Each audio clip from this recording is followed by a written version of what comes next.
فاهمني. الشارع ما شاء الله عليه يعني شغال تمام. موقع جميل فهمت يابا.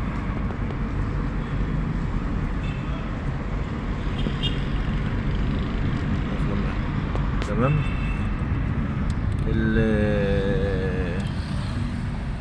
عندك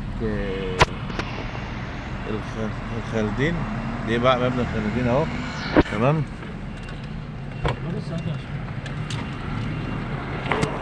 وده الشارع كله وده المبنى وانت ماشي. ده المبنى الدور الثالث على طول تمام. يعني لسه له كمان 3 ادوار ان شاء الله ولا 4 ادوار. ده الدور الثالث اللي هي الشقتين اللي هم دول بالظبط تمام. فاتحين على الواجهه تمام. واخدين بحري شرقي على طول الاثنين. الشقه 140 متر. الطوب في المبنى كله في الطوب بتاعه لسه ايه لسه ما كملش تمام يا باشا. قدام المعرض اهو بتاع الايه خالدين اهو فهمت يا باشا. هتيجي بقى ونلف من ظهر المعرض.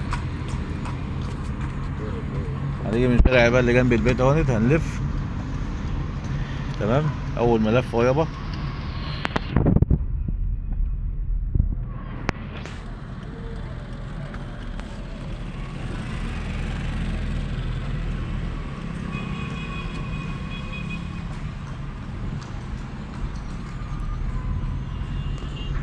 خش الشارع اللي جاي عامل يمين.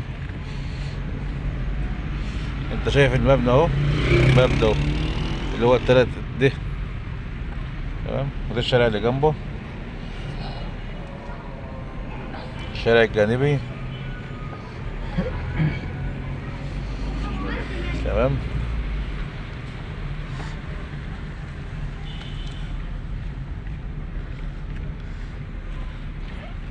ده الظهرانت مفتوح من هنا الباب اهو تمام. دي المبنى تمام. شاور على الشقتين برضه 7 الشقتين اللي هو ايه دول تمام. فوقك لسه هيجي ان شاء الله 3 ادوار.